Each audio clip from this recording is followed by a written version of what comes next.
ঐ ছোৱালী ঐ আজি ইমান সোনকালে আহিলি নে স্কুলৰ পৰা? তাকে স্কুলত গৈ কবাচোন শনিবাৰেও দেৰিলৈকে পঢ়াবলে। মই পাহৰিছিলোৱে। কিন্তু তই আজিকালি বৰ কাট মাৰি মাৰি কথা ক দেই। হয়নে? হ'ব ব'ল মই সেইফালেকে যাওঁ। ব'লা। পঢ়া শুনাবোৰ পিছে ভালকে কৰিছ নাই? চলি আছে আৰু।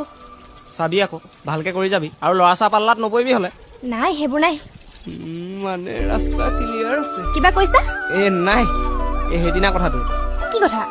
কেলে ছোৱালী এজনীলে ৰৈ থকা কথাটো আকৌ। কলা নাই পিছে? ঐ ছোৱালী একদম নলগাকে মাৰিম, বতাহত ভুৰুককে উৰি যাবি আকৌ। বৰ দন্দুৱা এইটো। অকল দন্দুৰাই নহয়, মৰমো তেনেকৈয়ে আছে। হয়নে?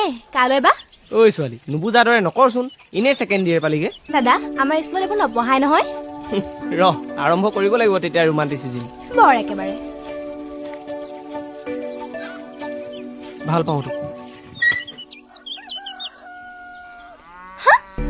সঁচাকৈ কৈছো, যদি বিশ্বাস নাই বৈ আজি হোমৱৰ্কত বহি লওঁ। তাৰপিছত তুমি খাবা জ্বলা ভাত টেঙা দালি আৰু মই ঘৰত খাম মা দাদা গালি। মৰম অকণ আছে মানে। যোৱা এইটো হয়নে নহয় ক? হয়নে নহয় কচোন তই? মইনা কলিজা তই মোক খাই পেলালি